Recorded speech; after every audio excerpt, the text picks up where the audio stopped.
त्रिभुज OPQ में समकोण कहाँ पे है, तो P, ये रहा त्रिभुज। आपका ये क्या है, ये कर्ण है, ये क्या है, लंब है, और ये नीचे क्या है, आधार। अब ये बोल रहा है कि आपका OP दे रखा है 7 सेंटीमीटर और अगला क्या दे रखा है, OQ माइनस PQ बराबर में 1 सेंटीमीटर दे रखा है। तो मैंने बोला आप यहाँ OQ निकाल लो, तो क्या लिखोगे, OQ बराबर में 1 प्लस PQ। ये तो आपको फॉर्मूला पता ही है, कर्ण स्क्वायर बराबर लंब का स्क्वायर और प्लस में आधार का। अब यहाँ से क्या करना है आपको, मान कर्ण कितना है, हम होल स्क्वायर कर लेंगे, बराबर लंब कितना है, तो लंब है सर PQ, तो यहाँ पे लिखो आप PQ का स्क्वायर। आधार कितना है, तो आधार दे रखा है 7 का स्क्वायर। फिर हमने 1 प्लस जो PQ का होल स्क्वायर है, आप इसको A प्लस B के होल स्क्वायर पे तोड़ ले। कैसे, A का स्क्वायर यानी 1 का, B का स्क्वायर यानी कि PQ, 2AB तो 2 इंटू 1 इंटू में, अब दाहिने साइड आएंगे तो यहाँ पे लिखा हुआ है। अब आपने देखा बराबर के दाहिने साइड बाएं साइड दोनों साइड PQ है, PQ से PQ क्या होगा, 1 का स्क्वायर आप करोगे तो मिलेगा 1 प्लस 2 को 1 से गुणा करेंगे तो 2 और 2 को PQ से करेंगे तो अब 2PQ बराबर 49। अब 1 को आप जब दाहिने साइड भेजोगे तो क्या होगा, ये माइनस का 1, तो PQ बराबर में यहाँ पे 2PQ, 2 से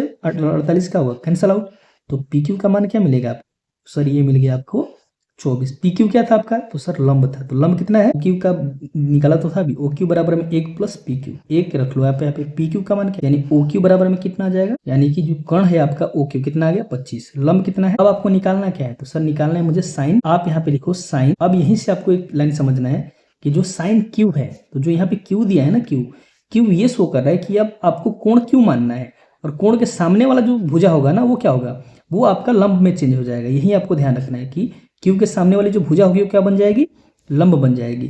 तो आपको साइन Q, साइन का मतलब क्या होता है, तो सर ये होता है लंब बटे में कोण। लेकिन अब आपको लंब तो ये दिख रहा है, P उसे नहीं लेना है, Q बोला है तो Q के सामने वाली साइड क्या है, आप लिखोगे 7, क्योंकि लंब ये बन गया, अपॉन में कोण कितना है, तो 25, ये हो गया आपका cos Q। यहाँ पे लिखो आप cos Q, यहाँ पे भी Q बोला है तो Q के सामने क्या है 7, तो ये कौन सी भुजा हो गई, ये लंब। cos का मतलब होता है आधार बटे आधार, जो है आपका ये 7 तो लंब बन गया क्योंकि Q के सामने 7 है, तो 24 आपका आधार बन जाए। और कर्ण क्या है, कर्ण तो चेंज नहीं होगा, तो 24 बटे 25 ये हो